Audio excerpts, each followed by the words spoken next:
Assalamualaikum viewers, in this video we will learn the concept of a relative atomic mass and atomic mass unit. Before explaining you the definition, as we know that atom is a very tiny particle, इतना छोटा particle है कि जिसके mass को grams और kilograms में measure करना possible ही नहीं. But scientists ने comparison की technique को use करते हुए atom के masses को calculate किया. फॉर एग्ज़ाम्पल हम मार्केट जाते हैं और सब्ज़ी वाले से कहते हैं कि 1 किलो टमाटर हमें तोल कर दे दें। सब्ज़ी वाला तराजू के एक तरफ 1 किलोग्राम का वेट रखता है और दूसरी तरफ टमाटर रखता जाता है।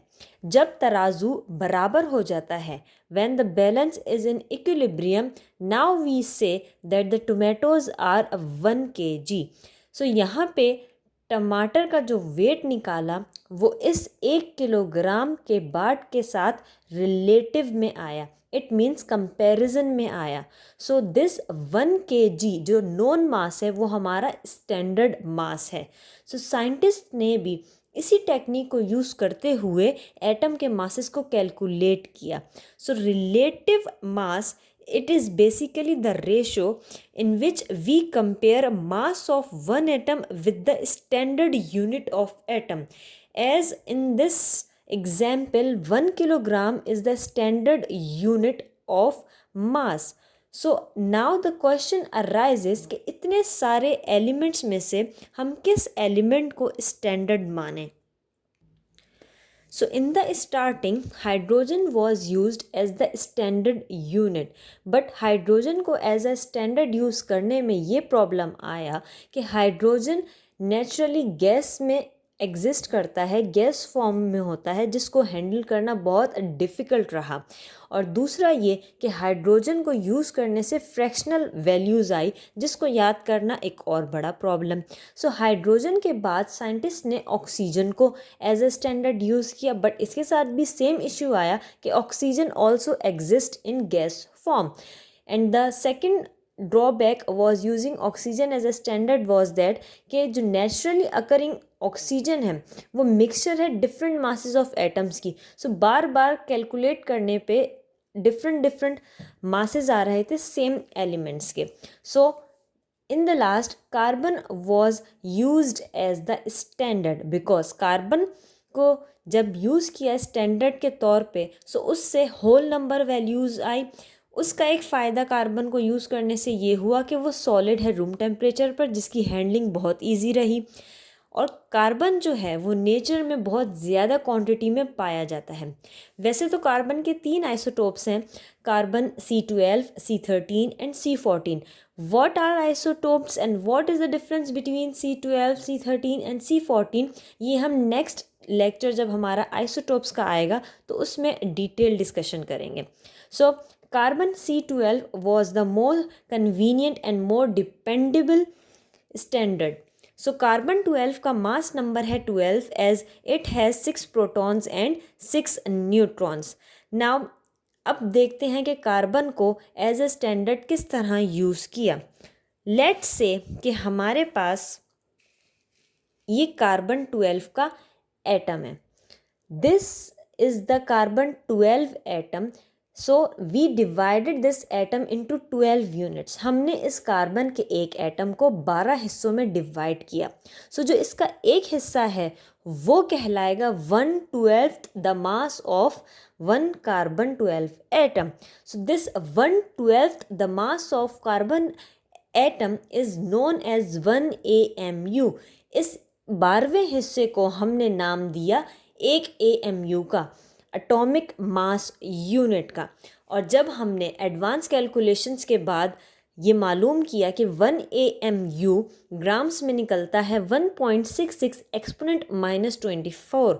अब आप देख सकते हैं कि ये कितनी स्मॉल वैल्यू है ग्राम्स में. ये तो सिर्फ 1 AMU है, मतलब 12वां हिस्सा है. सो अगर इतने सारे एलिमेंट्स के हम मासेस निकालें ग्राम्स और किलोग्राम्स में, सो इतनी छोटी वैल्यूज़ आएंगी. तो सो ये पॉसिबल ही नहीं था. तो उसके लिए हमने एक नया तरीका निकाला कि एक कार्बन के एटम को 12वें हिस्से को हमने स्टैंडर्ड एटॉमिक यूनिट का नाम दिया. इस AMU को हम कैपिटल U से भी डिनोट करते हैं, यूनिफाइड मास जिसका मतलब है, और DA मतलब डेल्टन से भी शो किया जाता है। जॉन डेल्टन ने बेसिकली इस रिलेटिव एटॉमिक मास की थ्योरी को एक्सप्लेन किया, सो उसको ऑनर करने के लिए DA as a unit use किया गया। सो यहाँ पे हमने क्या किया कि इस 12वें हिस्से को AMU को एटॉमिक मास यूनिट को एज अ स्टैंडर्ड बना के बहुत सारे एलिमेंट्स के रिलेटिव मासेस को कैलकुलेट किया। जैसे हमने उस टमाटर वाली सब्जी वाली की एग्जाम्पल से हमने एक किलोग्राम के बाट को स्टैंडर्ड बना के रिलेटिव मासेस निकाले, सिमिलरली इस AMU को एटॉमिक मास को स्टैंडर्ड बनाकर रिलेटिव मासेस निकाले। So this was the AMU। अब मैं आपको इसकी एग्जाम्पल देते हैं कि किस तरीके से दूसरे एटम्स के मासेस को कैलकुलेट किया बाय यूजिंग दिस AMU। हमारे पास ये तराजू है, हमने तराजू के एक साइड पे कार्बन के एटम को रखा, दूसरी साइड पे हमने 1 बाय 1 करके इस स्टैंडर्ड को रखा। ये हमारे पास था 12वां हिस्सा जिसको AMU हमने स्टैंडर्ड बनाया। अभी भी ये बैलेंस नहीं होगा, हमने एक और रखा, ये अभी भी बैलेंस नहीं होगा। हमने 3 AMU कर दिया, ये अब भी बैलेंस नहीं हुआ। 4 अब भी बैलेंस नहीं होगा। 5 ये अब 6 अब भी बैलेंस नहीं हुआ। सो टोटल हमने 12 स्टैंडर्ड को रखे, मतलब 12 AMU रखे, अब जाके ये बैलेंस होगा। इसका मतलब ये हुआ कि कार्बन जो है वो 12 AMU के बराबर है। सो कार्बन का जो रिलेटिव एटॉमिक मास निकलता है वो निकलता है 12 AMU। अब अगर हम कार्बन की जगह हाइड्रोजन को रखें और यहाँ देखें कि हमें कितने AMU रखने पड़ेंगे, कितने हमें स्टैंडर्ड रखने पड़ेंगे। सो अगर हम एक रखेंगे तो हमें पता चल जाएगा कि हाइड्रोजन का, अब ये बैलेंस हो जाएगा, हाइड्रोजन का जो रिलेटिव एटॉमिक मास है वो है 1 AMU। अब अगर मैं हाइड्रोजन की जगह हीलियम को रखती हूँ तो ये वाली साइड भारी रहेगी, ये वाली साइड अभी हल्की है। मैंने एक और रख दिया, अभी भी ये वाली साइड भारी रहेगी। मैंने एक और रखा, अभी भी साइड भारी रहेगी उस साइड की। अब मैं एक और रखूँगी, ये हो गए 4 AMU। अब ये बैलेंस हो जाएगा। इसका मतलब ये हुआ कि हीलियम का जो रिलेटिव एटॉमिक मास है वो है 4 AMU। एक हीलियम एटम का रिलेटिव एटॉमिक मास निकलता है 4 AMU। So this was the concept about a relative atomic mass। अब हम डेफिनेशन को पढ़ के इसको क्लियर करते हैं। Relative atomic mass of an atom is the average mass of naturally occurring isotopes compared C12। Relative atomic mass basically atom के मास का एवरेज मास है एटम का by comparing with the 1/12 the mass of C12 carbon atom.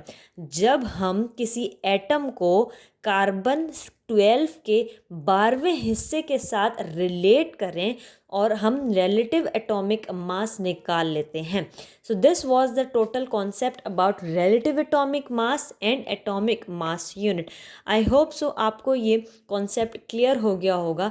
Next videos में हम देखेंगे कि हम कैसे कैसे रिलेटिव एटॉमिक मास को यूज़ कर सकते हैं। Stay tuned for next videos. Thank you.